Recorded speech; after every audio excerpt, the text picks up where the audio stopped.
in the morning. I can't sleep. My jaw's busted. They wired it up a couple hours ago, and it hurts every time I move my mouth. I lost tonight. I gave everything, and I still lost. Feels like I let everyone down. It causes repeated trauma to the brain. And over years and years of this happening, people can get what's called chronic traumatic encephalopathy, or CTE syndrome. And it's almost like a disease, because with repeated trauma to the brain, and that can lead to memory problems, mood swings, even trouble with movements. And eventually people can develop dementia, like Alzheimer's disease. And Jake Paul got knocked out by Anthony Joshua this past Friday night. And so I want to break this down from a medical perspective. I'm a neurosurgeon with over 25 years of experience. And so, what happens is when you get hit in the head with that kind of force, like in boxing, our brain actually moves inside our skull, and it can bump into the skull, which is a firm structure, and cause bruising of the brain.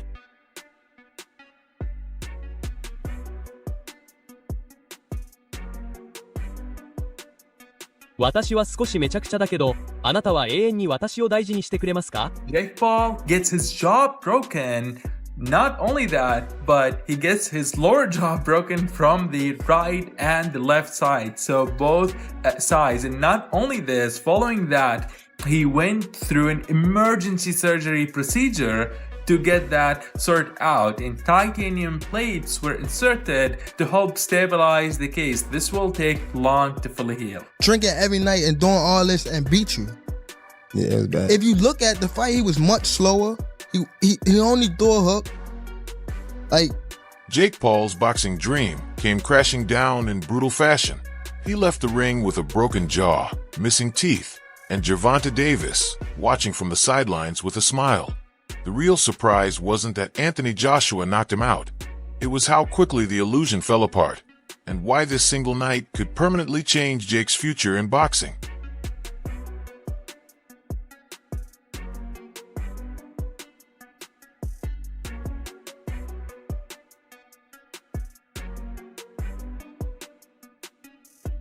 This was more than a simple knockout. It was a complete public breakdown. When Jake Paul went down for the fourth time and couldn't get back to his feet, the fight was over. But the fallout was just getting started. Stay right here, because next I'll explain the damage most people missed during the live broadcast, and why this defeat is far worse than what the official record shows.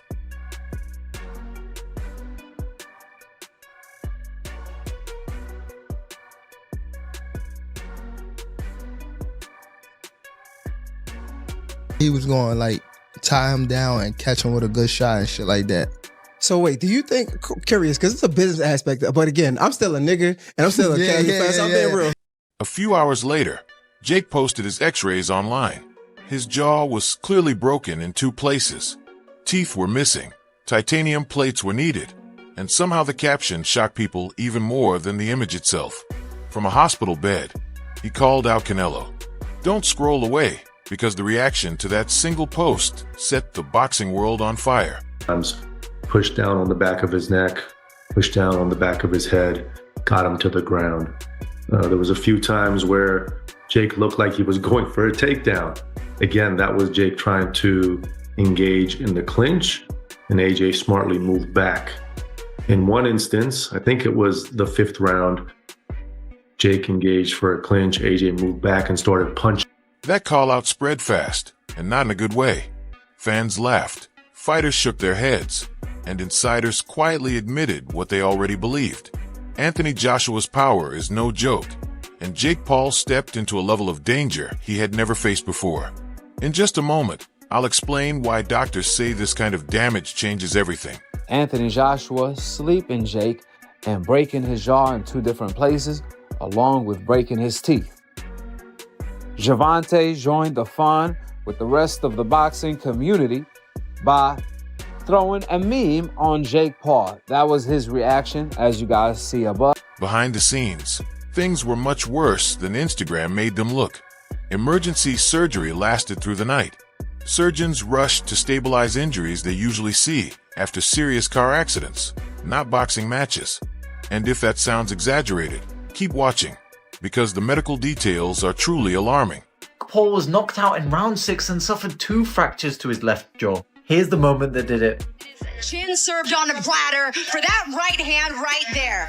And look at Jake Paul's face. There's no way I can share the actual injury here. It's a bit too gruesome as the camera was put inside Jake's mouth and his teeth were actually not in a straight line. They were separated from the others as the jaw deviated. Question is though, what kind of recovery process Jake... For hours on the operating table, titanium plates secured in place. Doctors later admitted in private that Joshua's final right hand fractured both sides of Jake's mandible at the same time. The force alone confirmed every warning experts had given before the fight. And this is where the story takes a harsh turn. Jake's back. So all of those things kind of deteriorated or emptied Jake's gas tank a lot earlier than I think he expected it to. But overall, I thought he deployed his game plan well for the first 5 rounds and actually had some success.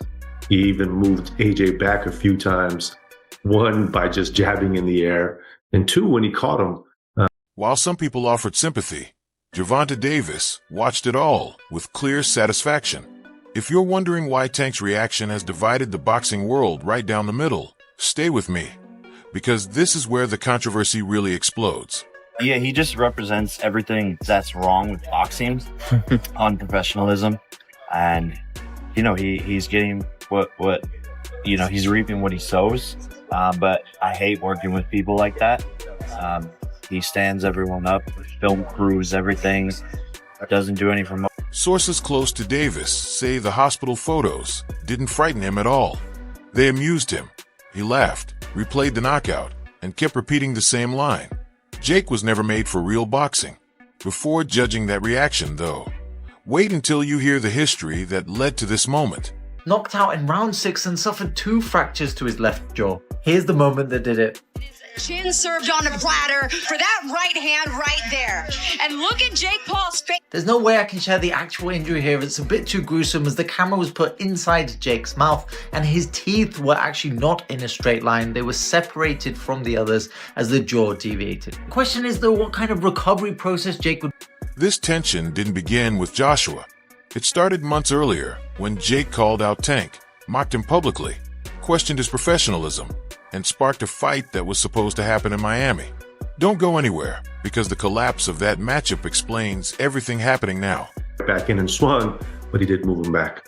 When this fight was first announced, you said to several media members that initially you weren't down for this fight. You thought it was just a little bit too much too soon, to paraphrase. Did he do better? Did Jake do better than you thought? Result aside, obviously you wanted him to win. You thought, I think by the end that he was going to win, but did he actually do better than you thought? And when legal issues canceled the bout, Jake didn't back off. He escalated things, blasting Tank across social media, calling him garbage, unprofessional, and worse. That moment created a grudge Tank has been waiting to settle ever since. He doesn't do any posts, but it is what it is. I'm actually glad this all happened this way so that he doesn't get, the biggest check of his life and just continues to be a piece of shit. So when Joshua did exactly what everyone warned would happen, Tank didn't see it as a tragedy. He saw proof he was right. Memes flooded the internet, private messages surfaced, and boxing fans argued nonstop about whether Tank's reaction was cruel or justified. And that argument hasn't cooled down for one key reason.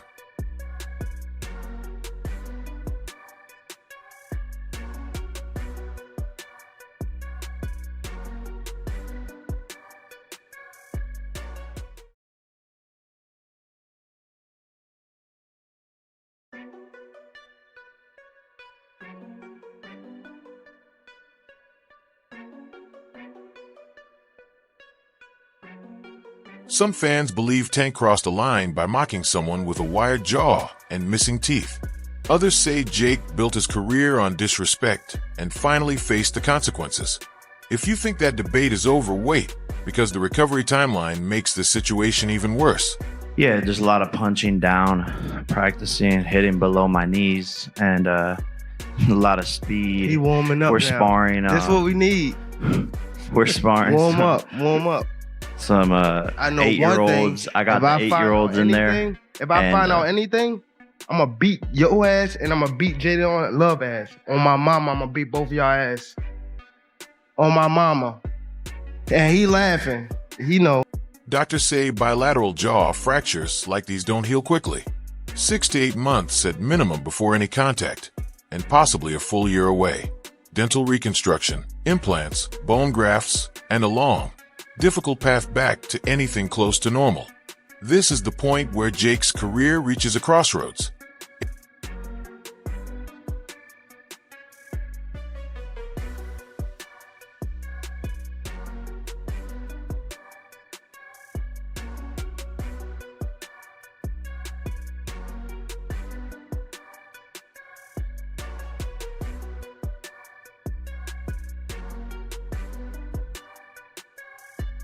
For the first time, Jake himself sounded uncertain.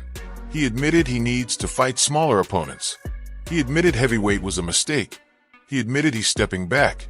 Those words landed harder than any punch, because they revealed a major mental shift. Listen, respect to Jake. You know, he was a tough guy in there. Obviously, he moved a lot and made it difficult for AJ. And AJ's been out of the ring for a while. He's a bit rusty. It took him time to just get hold of him, but I was impressed with Jake. And listen, as I said to Nikisa, at the end of the day, he took shots that a lot of people would have got knocked out, clean out by, especially at the end, you know? So, Was it frustrating for you to watch? No, I mean, maybe, like, obviously, when someone's moving like that, like... Even Anthony Joshua showed respect afterward. He said Jake was tougher than expected and absorbed shots that would have dropped real heavyweights. That respect somehow made the loss sting even more, because courage doesn't change reality.